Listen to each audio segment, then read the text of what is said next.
पहिल्यांदाच केले, पण एवढे मस्त आणि टेस्टी झाले, की विकत आणल्यासारखे वाटत नव्हते. घरी बनवलेत ते असे लॉलीपॉप घरीसुद्धा करता येतात. आपण इथे आता कढईमध्ये पाणी ठेवलेलं आहे.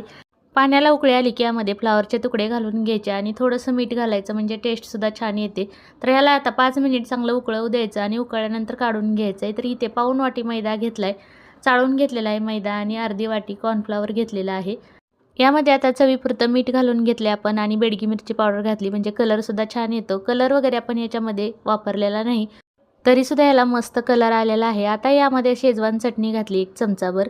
शेजवान चटणीमुळे मस्तच टेस्ट येते. तर आता आपण इथे हे पाणी घालून मिक्स करून घ्यायचं आहे. तर आलं लसूण पेस्टसुद्धा घातली 1 चमचाभर आणि भजीचं पीठ करतो त्या प्रकारेचे पीठ करून घ्यायचं आहे आपल्याला. थोडं-थोडं पाणी घालून पीठ मिक्स करून घेतलं आणि मस्त कलरसुद्धा आलेला आहे बघा. कलर वगैरे टाकलेला नाही तरीसुद्धा या पिठाला मस्त कलर आला आहे. आता आपण हे फ्लॉवर जे पाण्यामध्ये घालून घेतला होता उकळवून, ते चाळणीवर काढून ठेवला होता आणि यामध्ये फ्लॉवर घालून घ्यायचा आणि भजी ज्या प्रकारे सोडतो त्या प्रकारे आपण हे तेलामध्ये सोडून घ्यायचं. तर तेलसुद्धा मी दुसरीकडे गरम करत ठेवलं होतं.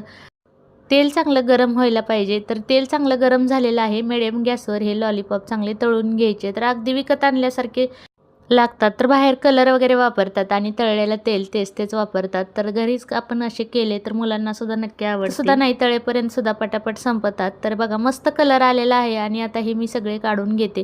तर याच प्रकारे आता आपण सगळी हे लॉलीपॉप काढून घेतोय. तर बघा मस्त कलर आलेला आहे आणि मस्त तळलेले सुद्धा आहेत. मस्त कुरकुरीत आणि क्रिस्पी झालेले आहेत. तुम्हीसुद्धा नक्की करून बघा. व्हिडिओ आवडला असेल तर एक लाईक करा. चॅनलला सबस्क्राईब करा.